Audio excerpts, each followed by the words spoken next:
मध्ये कारण नसताना काही काही पत्रकार मीडियामध्ये देखील इलेक्ट्रॉनिक आणि प्रिंटमध्ये कारण नसताना राष्ट्रवादी 3 जागा मिळत आहेत, अमुक होत आहे अशा पद्धतीनं गैरसमज पसरवण्याचं काम केलं.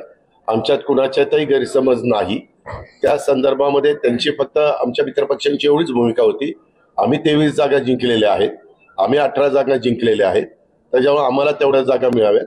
शेवटी आम्ही एकत्र बसून त्याच्यातनं अतिशय व्यवस्थितपणे मार्ग काढला आणि आम्ही देखील साधारण जशा पद्धतीनं राष्ट्रवादी काँग्रेस पक्षाला जागा मिळायला पाहिजे होत्या तेवढ्या जागा मिळवण्याच्या करता आम्हाला पण दोन्ही ह्या मित्रपक्षांनी सहकार्याची भूमिका घेतली आणि त्या पद्धतीनं जवळपास मी मगाशी सांगितलं तसं जागा वाटप 99% झालंय. फक्त अंतिम घोषणा आमचं तिघांचं कालच ठरलं होतं की आपण 28 तारखेला संध्याकाळी आपल्या सोयीनं पत्रकार परिषद घेऊ आणि त्याच्यामध्ये ते जाहीर करू. आज जरी आम्ही आमच्या सगळ्या मंत्र्यांना आणि सगळ्या मंत्र्यांवर एक लोकसभा मतदारसंघाची आणि आमदारांच्यावर एक विधानसभा मतदारसंघाची जबाबदारी टाकलेली आहे. संघटनेचे तर बाकीची टीम आमची तिथं काम करणारच आहे, परंतु हे करत असताना आमच्या मित्रपक्षांच्या पण मतदारसंघामध्ये जर तो आमदार तिथला स्थानिक असेल आणि ती जागा जर भाजपला किंवा शिवसेनेला गेलेली असेल तर किंवा रासपला गेलेली असेल तर तिथं त्यांनी त्याही जागेच्या बद्दलची खबरदारी घ्यायची, तिथंही व्यवस्थितपणे प्रचाराची यंत्रणा राबवायची आणि बाकीचे दिवस आता पार्टीनं सांगितल्याप्रमाणे तिथं राबवायचे. कारण आमच्या जास्त जागा ह्या 3ऱ्या टप्प्यामध्ये 4थ्या टप्प्यामध्ये आणि 5व्या टप्प्यामध्येच येत आहेत. त्याच्यावर तसा वेळ पण आहे. जाहीरनामा वगैरेच्या बाबतीमध्ये आमची कामं त्याच्याबद्दलचं काम चाललेलं आहे. त्या पद्धतीनं लवकरच जाहीरनामा दिला जाईल आणि जे उमेदवार ज्या भागातले तिथले काही त्याच्या परिचय पत्रकामध्ये थोडेसे स्थानिक देखील जे तिथले महत्वाचे इश्यू आहे ते पण त्याच्यामध्ये राष्ट्रवादी काँग्रेस पक्षाची भूमिका किंवा महायुतीची भूमिका काय राहणार आहे ते पण सांगण्याचं काम आम्ही त्या परिचय पत्रकाच्या द्वारे करणार आहोत. अशा पद्धतीनं आम्ही या निवडणुकीला सामोरं जायचं ठरवलेलं आहे आणि जे कोणी स्टार प्रचारक असतात त्यांच्याही याद्या आम्ही एकत्र बसून भाजपची कोण त्याच्यामध्ये असावे, राष्ट्रवादीचे कोण असावे आणि हे जे शिवसेनेचे कोण असावे आणि इतर आमचे घटक पक्ष आहेत, मित्र पक्ष आहेत, रासप आणि बाकीचे सगळे त्यांचे कोण असावे त्याही बद्दल आमची चर्चा 2 दिवसापूर्वी वर्षा बंगल्यावर झाली आणि ते आम्ही त्याला दिलेला आहे. आमच्या निवडणुकीचे प्रमुख म्हणून महाराष्ट्रामधली जबाबदारी राष्ट्रवादी काँग्रेस पक्ष म्हणून धनंजय मुंडेंच्यावर दिली. अशा पद्धतीनं आम्ही लोकांच्या समोर जाणार मला विश्वास आहे. आम्ही लोकांचा कारणाकरता आम्ही महायुतीच्या उमेदवाराच्या वतीनं लोकांच्या समोर जातो. नरेंद्र मोदींना 3ऱ्यांदा पंतप्रधान करण्याच्या करता महाराष्ट्र पण पुढं मागू राहू नये अशा प्रकारची आमची सगळ्यांची भूमिका राहील आणि ते आम्ही आमच्या मतदारांना पटवून देण्याचं काम करू.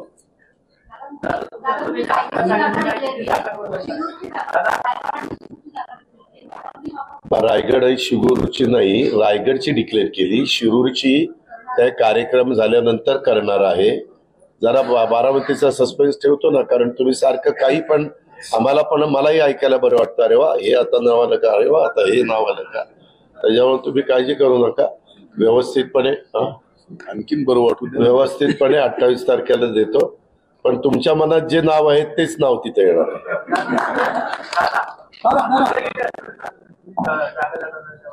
तुम्ही आम्हाला काही असं म्हणजे कोण समजता. मी इतकं स्वच्छ सांगितलं 99% आमचा निर्णय झालेला आहे.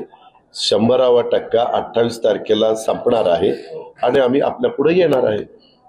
त्यावेळेस भाजप किती, राष्ट्रवादी किती, रासप किती, शिवसेना किती असे सगळे आपल्याला सांगणार.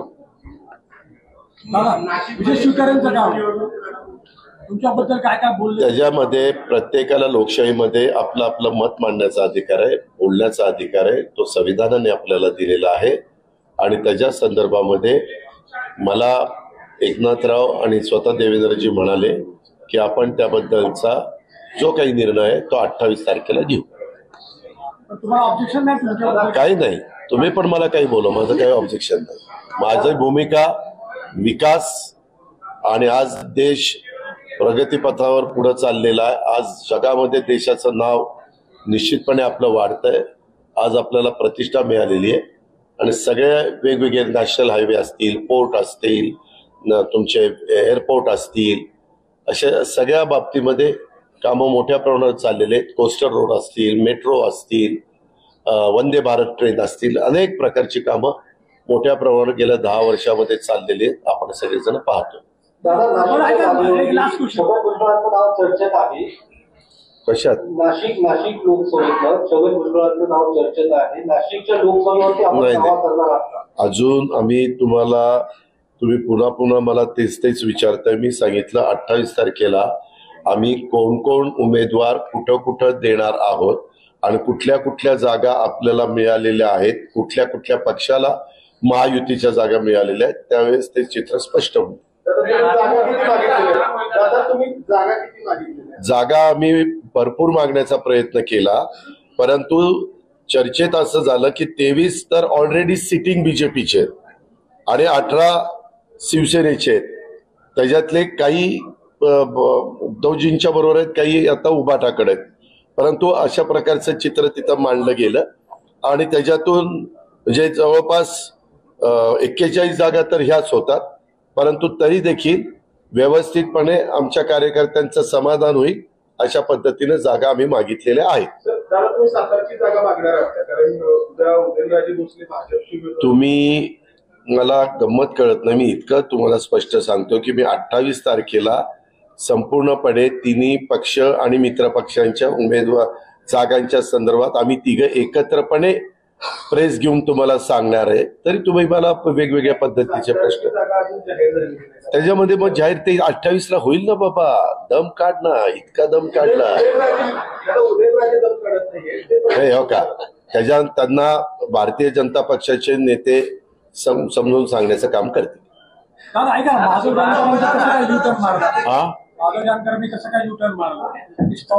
युटर्न कधी मारला? शरद पवार साहेबांना भेटले होते माडामध्ये लढवलं. लोकशाहीमध्ये कोणाला भेटायला काही अडचण आहे का? उद्याच्याला कोणाला भेटलं, आम्ही पण कोणाला भेटलो म्हणजे काय आम्ही गेलो का? पवार साहेबांनी सांगितलं होतं माडा करण्यात येणार म्हणून. तर त्यांना कुणी सांगितलं होतं? अजितनं नव्हतं सांगितलं. ज्यांनी सांगितलं त्यांना विचारा. हा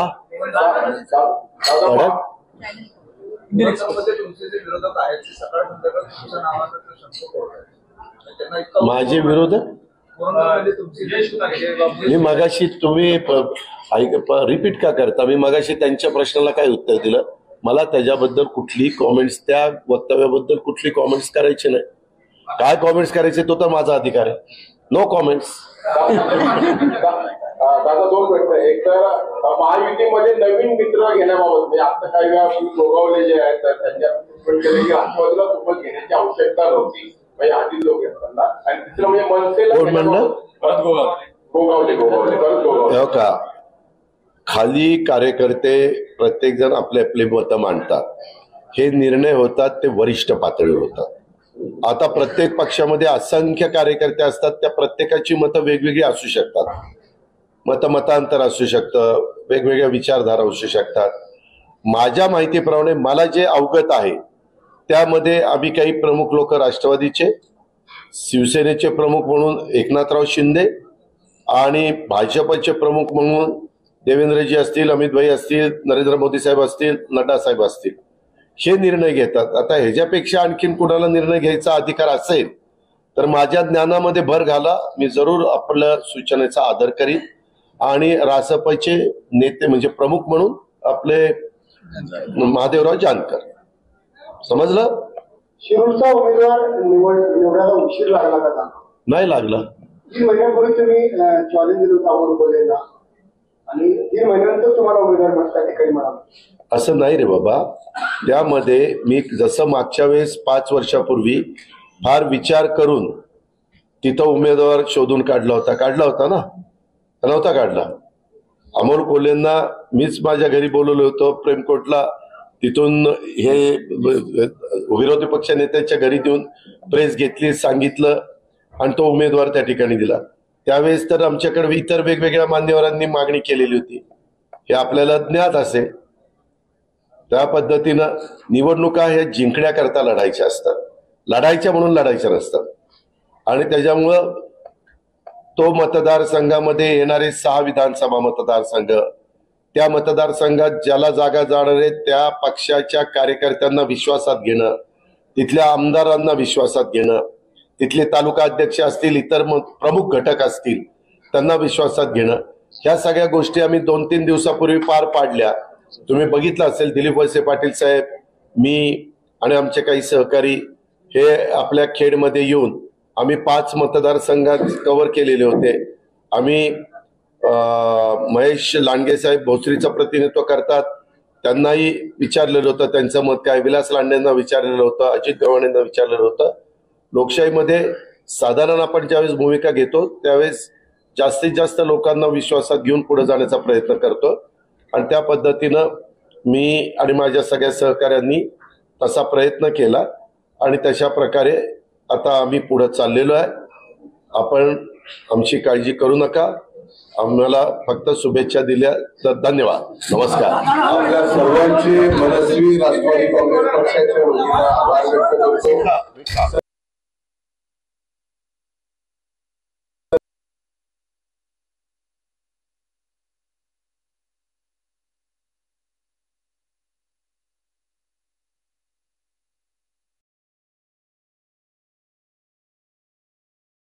उमेदवार म्हणून ते लढले।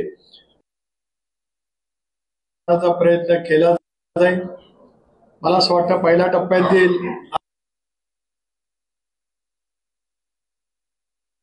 अर्ज भरण्याचा प्रक्रियेचा दिवस हा उद्याचा अंतिम आहे, आणि उद्या दुसऱ्या टप्प्यातील सुद्धा नोटिफिकेशन त्या ठिकाणी जाहीर होणार आहे। 1, 2, 3, 4, 5 अशा 5 टप्प्यामध्ये महाराष्ट्रामध्ये या लोकसभेच्या निवडणुका त्या ठिकाणी होणार आहेत। उद्याही काही महत्वाच्या नेत्यांची सुद्धा बैठक दादांच्याच उपस्थितीमध्ये काही वेगवेगळ्या विधानसभा लोकसभा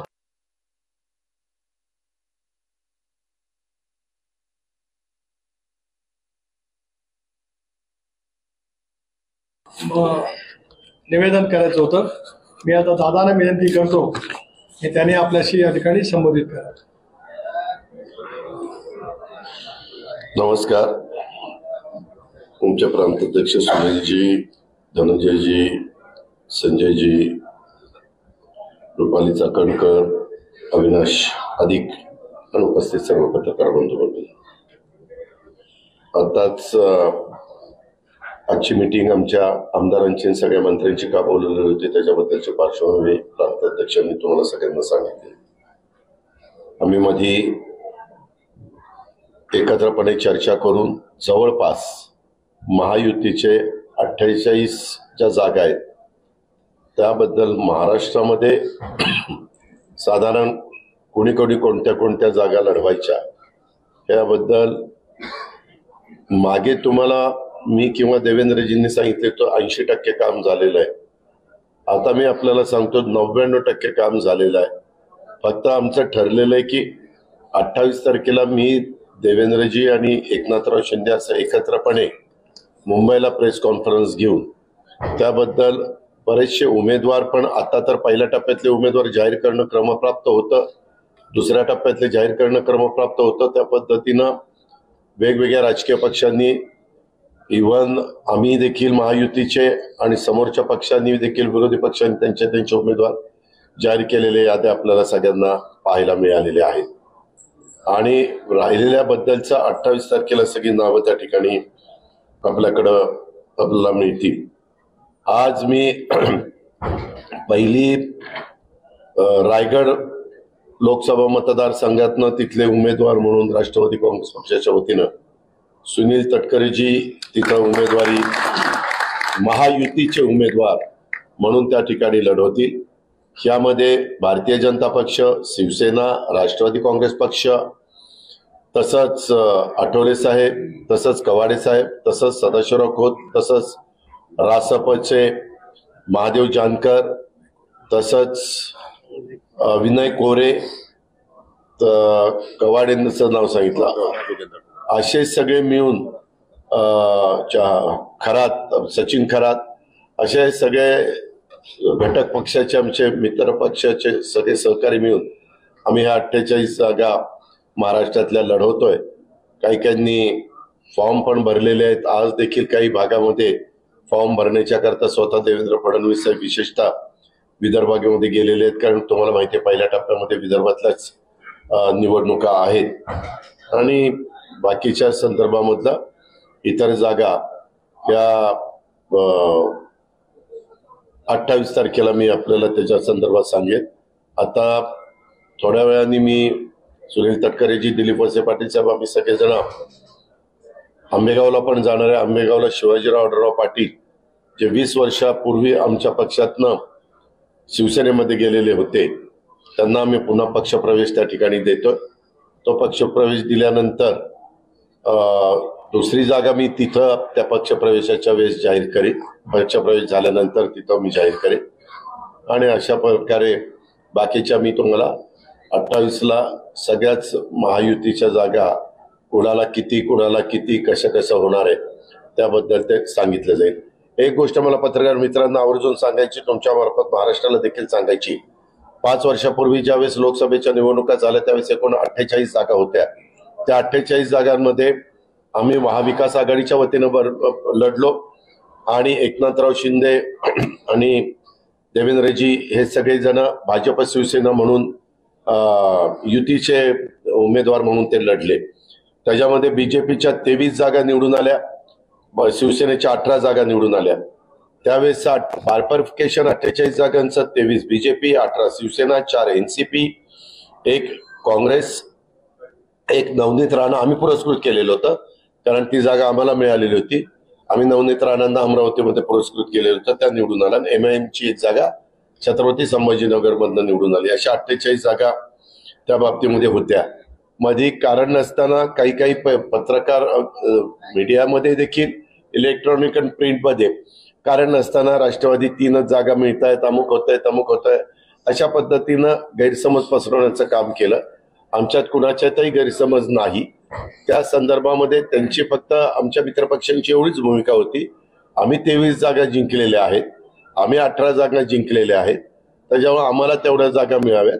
शेवटी आम्ही एकत्र बसून त्याच्यातनं अतिशय व्यवस्थितपणे मार्ग काढला आणि आम्ही देखील साधारण जशा पद्धतीनं राष्ट्रवादी काँग्रेस पक्षाला जागा मिळायला पाहिजे होत्या तेवढ्या जागा मिळवण्याच्या करता आम्हाला पण दोन्ही ह्या मित्रपक्षांनी सहकार्याची भूमिका घेतली आणि त्या पद्धतीनं जवळपास मी मगाशी सांगितलं तसं जागा वाटप 99% झालंय. फक्त अंतिम घोषणा आमचं तिघांचं कालच ठरलं होतं की आपण 28 तारखेला संध्याकाळी आपल्या सोयीनं पत्रकार परिषद घेऊ आणि त्याच्यामध्ये ते जाहीर करू. आज जरी आम्ही आमच्या सगळ्या मंत्र्यांना आणि सगळ्या आमदारांच्यावर, मंत्र्यांवर 1 लोकसभा मतदारसंघाची आणि आमदारांच्यावर 1 विधानसभा मतदारसंघाची जबाबदारी टाकलेली आहे. संघटनेचे तर बाकीची टीम आमची तिथं काम करणारच आहे, परंतु हे करत असताना आमच्या मित्रपक्षांच्या पण मतदारसंघामध्ये जर तो आमदार तिथला स्थानिक असेल आणि ती जागा जर भाजपला किंवा शिवसेनेला गेलेली असेल तर किंवा रासपला गेलेली असेल तर तिथं त्यांनी त्याही जागेच्या बद्दलची खबरदारी घ्यायची, तिथंही व्यवस्थितपणे प्रचाराची यंत्रणा राबवायची आणि बाकीचे दिवस आता पार्टीनं सांगितल्याप्रमाणे तिथं राबवायचे. कारण आमच्या जास्त जागा ह्या 3ऱ्या टप्प्यामध्ये, 4थ्या टप्प्यामध्ये आणि 5व्या टप्प्यामध्येच येत आहेत. त्याच्यावर तसा वेळ पण आहे. जाहीरनामा वगैरेच्या बाबतीमध्ये आमची कामं त्याच्याबद्दलचं काम चाललेलं आहे. त्या पद्धतीनं लवकरच जाहीरनामा दिला जाईल आणि जे उमेदवार ज्या भागातले तिथले काही त्याच्या परिचय पत्रकामध्ये थोडेसे स्थानिक देखील जे तिथले महत्वाचे इश्यू आहे ते पण त्याच्यामध्ये राष्ट्रवादी काँग्रेस पक्षाची भूमिका किंवा महायुतीची भूमिका काय राहणार आहे ते पण सांगण्याचं काम आम्ही त्या परिचय पत्रकाच्या द्वारे करणार आहोत. अशा पद्धतीनं आम्ही या निवडणुकीला सामोरं जायचं ठरवलेलं आहे आणि जे कोणी स्टार प्रचारक असतात त्यांच्याही याद्या आम्ही एकत्र बसून भाजपची कोण त्याच्यामध्ये असावे, राष्ट्रवादीचे कोण असावे आणि हे जे शिवसेनेचे कोण असावे आणि इतर आमचे घटक पक्ष आहेत, मित्र पक्ष आहेत, रासप आणि बाकीचे सगळे त्यांचे कोण असावे त्याही बद्दल आमची चर्चा 2 दिवसापूर्वी वर्षा बंगल्यावर झाली आहे आणि ती आम्ही त्याला अंतिम दिलेला आहे. आमच्या निवडणुकीचे प्रमुख म्हणून महाराष्ट्रामधली जबाबदारी राष्ट्रवादी काँग्रेस पक्ष म्हणून धनंजय मुंडेंच्यावर दिली आहे. अशा पद्धतीनं आम्ही लोकांच्या समोर जाणार, मला विश्वास आहे. आम्ही लोकांचा कारणाकरता आम्ही महायुतीच्या उमेदवाराच्या वतीनं लोकांच्या समोर जातो. नरेंद्र मोदींना तिसऱ्यांदा पंतप्रधान करण्याच्या करता महाराष्ट्र पण कुठं मागू राहू नये अशा प्रकारची आमची सगळ्यांची भूमिका राहील आणि ते आम्ही आमच्या मतदारांना पटवून देण्याचं काम करू.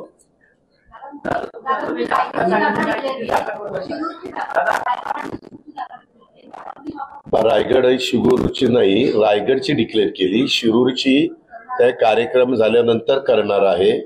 जरा बारामतीचा सस्पेन्स ठेवतो ना, कारण तुम्ही सारखं काही पण आम्हाला पण मलाही ऐकायला बरं वाटतं. अरे वा हे आता नाव आलं का, अरे वा आता हे नाव आलं का. त्याच्यामुळे तुम्ही काळजी करू नका. व्यवस्थितपणे आणखीन बरं वाटून व्यवस्थितपणे 28 तारखेला देतो. पण तुमच्या मनात जे नाव आहे तेच नाव तिथे येणार.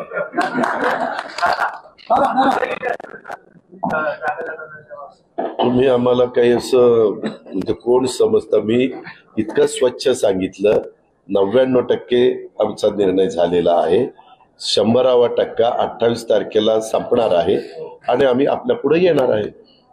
त्यावेळेस भाजप किती, राष्ट्रवादी किती, रासप किती, शिवसेना किती असे सगळे आपल्याला सांगणार. विजय शिवकरेंचं काम तुमच्याबद्दल काय काय बोलले? त्याच्यामध्ये प्रत्येकाला लोकशाहीमध्ये आपलं आपलं मत मांडण्याचा अधिकार आहे, बोलण्याचा अधिकार आहे. तो संविधानाने आपल्याला दिलेला आहे आणि त्याच्या संदर्भामध्ये मला एकनाथराव आणि स्वतः देवेंद्रजी म्हणाले की आपण त्याबद्दलचा जो काही निर्णय आहे तो 28 तारखेला घेऊ. तुम्हाला ऑब्जेक्शन नाही तुमच्याबद्दल? काही नाही. तुम्ही पण मला काही बोला, माझं काही ऑब्जेक्शन नाही. माझी भूमिका विकास आणि आज देश प्रगतीपथावर पुढे चाललेला आहे. आज जगामध्ये देशाचं नाव निश्चितपणे आपलं वाढतंय. आज आपल्याला प्रतिष्ठा मिळालेली आहे आणि सगळे वेगवेगळे नॅशनल हायवे असतील, पोर्ट असतील, तुमचे एअरपोर्ट असतील, अशा सगळ्या बाबतीमध्ये कामं मोठ्या प्रमाणात चाललेले आहेत. कोस्टल रोड असतील, मेट्रो असतील, वंदे भारत ट्रेन असतील, अनेक प्रकारची कामं मोठ्या प्रमाणात गेल्या 10 वर्षामध्ये चाललेली आहेत. आपण सगळेजण पाहतो. चर्चेत आहे. कशात? नाशिक लोकसभेचं छगन भुजबळांचं नाव चर्चेत आहे. नाशिकच्या लोकसभेवरती आपण दावा करणार आहात? अजून आम्ही तुम्ही पुन्हा मला तेच विचारताय. मी सांगितलं 28 तारखेला आम्ही कोण कोण उमेदवार कुठं देणार आहोत आणि कुठल्या जागा आपल्याला मिळालेल्या आहेत, कुठल्या पक्षाला महायुतीच्या जागा मिळालेल्या आहेत, त्यावेळेस ते चित्र स्पष्ट होईल. जागा आम्ही भरपूर मागण्याचा प्रयत्न केला, परंतु चर्चेत असं झालं की 23 तर ऑलरेडी सिटिंग बीजेपीचे आणि 18 शिवसेनेचे आहेत. त्याच्यातले काही उद्धवजींच्या बरोबर आहेत, काही आता उभाटाकडे आहेत. परंतु अशा प्रकारचं चित्र तिथं मांडलं गेलं आणि त्याच्यातून म्हणजे जवळपास 41 जागा तर ह्याच होतात. परंतु तरी देखील व्यवस्थितपणे आमच्या कार्यकर्त्यांचं समाधान होईल अशा पद्धतीने जागा आम्ही मागितलेल्या आहेत. तुम्ही सातारची जागा मागणार आहात कारण उदयनराजे भोसले भाजपशी. तुम्ही मला गंमत कळत नाही. मी इतकं तुम्हाला स्पष्ट सांगतो की मी 28 तारखेला संपूर्णपणे तिन्ही पक्ष आणि मित्र पक्षांच्या उमेदवार जागांच्या संदर्भात आम्ही तिघं एकत्रपणे प्रेस घेऊन तुम्हाला सांगणार आहे. तरी तुम्ही मला वेगवेगळ्या पद्धतीचे प्रश्न त्याच्यामध्ये मग जाहीर ते 28ला होईल ना बाबा. दम काढ ना, इतका दम काढला हो का. त्यांना भारतीय जनता पक्षाचे नेते समजून सांगण्याचं काम करतील.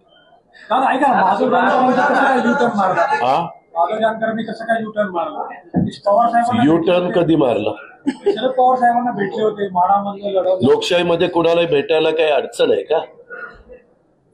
उद्याच्याला कोण कोणाला भेटलं, आम्ही पण कोणाला भेटलो म्हणजे काय आम्ही गेलो का? पवार साहेबांनी सांगितलं होतं माडा करण्यात येणार. तर त्यांना कुणी सांगितलं होतं? अजितनं नव्हतं सांगितलं. ज्यांनी सांगितलं त्यांना विचारा. दादा महायुतीमध्ये नवीन हा दादा मध्ये तुमचे जे विरोधक आहेत ते सकाळ संध्याकाळ तुमच्या नावाचा संपर्क होत आहे. त्यांना इतका माझे विरोधक कोरोनामध्ये तुमची मी मगाशी तुम्ही रिपीट का करता? मी मगाशी त्यांच्या प्रश्नाला काय उत्तर दिलं? मला त्याच्याबद्दल कुठली कॉमेंट्स, त्या वक्तव्याबद्दल कुठली कॉमेंट्स करायची नाही. काय कॉमेंट्स करायचे तो तर माझा अधिकार आहे. No comments. दादा दोन प्रश्न. एक तर महायुतीमध्ये नवीन मित्र घेण्याबाबत म्हणजे आता काही वेळा गोगावले जे आहेत तर त्यांच्या केले की राष्ट्रवादीला सोबत घेण्याची आवश्यकता नव्हती म्हणजे आधी लोक असताना. आणि तिसरं म्हणजे मनसेला कोण म्हणलं? परत गोगावले परत गोगावले हो का? खाली कार्यकर्ते प्रत्येक जण आपले आपले मतं मांडतात.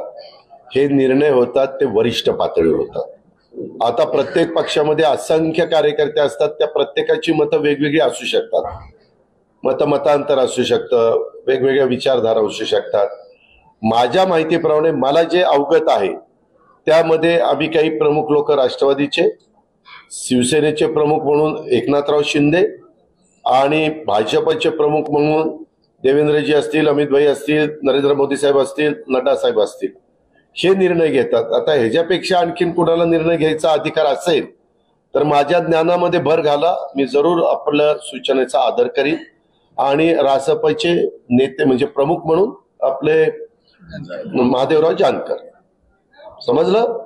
शिरूरचा उमेदवार निवडायला उशीर लागला का? नाही लागला. 3 महिन्यापूर्वी तुम्ही चॅलेंज दिलं होतं अमोल कोल्हेंना आणि 3 महिन्यानंतर तुम्हाला उमेदवार त्या ठिकाणी मिळाला. असं नाही रे बाबा. त्यामध्ये मी जसं मागच्या वेळेस 5 वर्षापूर्वी फार विचार करून तिथं उमेदवार शोधून काढला होता ना? नव्हता काढला. अमोल कोल्हेंना मीच माझ्या घरी बोलवलं होतं प्रेमकोटला. तिथून हे विरोधी पक्ष नेत्यांच्या घरी देऊन प्रेस घेतली, सांगितलं आणि तो उमेदवार त्या ठिकाणी दिला. त्यावेळेस तर आमच्याकडे इतर वेगवेगळ्या मान्यवरांनी मागणी केलेली होती. हे आपल्याला ज्ञात असेल. त्या पद्धतीनं निवडणुका हे जिंकण्याकरता लढायच्या असतात. लढायच्या म्हणून लढायच्या नसतात. आणि त्याच्यामुळं तो मतदारसंघामध्ये येणारे 6 विधानसभा मतदारसंघ, त्या मतदारसंघात ज्याला जागा जाणार आहे त्या पक्षाच्या कार्यकर्त्यांना विश्वासात घेणं, तिथल्या आमदारांना विश्वासात घेणं, तिथले तालुका अध्यक्ष असतील, इतर प्रमुख घटक असतील त्यांना विश्वासात घेणं, ह्या सगळ्या गोष्टी आम्ही 2-3 दिवसापूर्वी पार पाडल्या. तुम्ही बघितलं असेल, दिलीप वळसे पाटील साहेब, मी आणि आमचे काही सहकारी हे आपल्या खेडमध्ये येऊन आम्ही 5 मतदारसंघात कव्हर केलेले होते. आम्ही महेश लांडगे साहेब भोसरीचं प्रतिनिधित्व करतात, त्यांनाही विचारलेलं होतं त्यांचं मत काय. विलास लांडेंना विचारलेलं होतं, अजित गव्हाणेंना विचारलेलं होतं. लोकशाहीमध्ये साधारण आपण ज्यावेळेस भूमिका घेतो त्यावेळेस जास्तीत जास्त लोकांना विश्वासात घेऊन पुढे जाण्याचा प्रयत्न करतो. आणि त्या पद्धतीनं मी आणि माझ्या सगळ्या सहकाऱ्यांनी तसा प्रयत्न केला आणि तशा प्रकारे आता आम्ही पुढे चाललेलो आहे. आपण आमची काळजी करू नका. आम्हाला फक्त शुभेच्छा दिल्या तर धन्यवाद. नमस्कार. आपल्या सर्वांची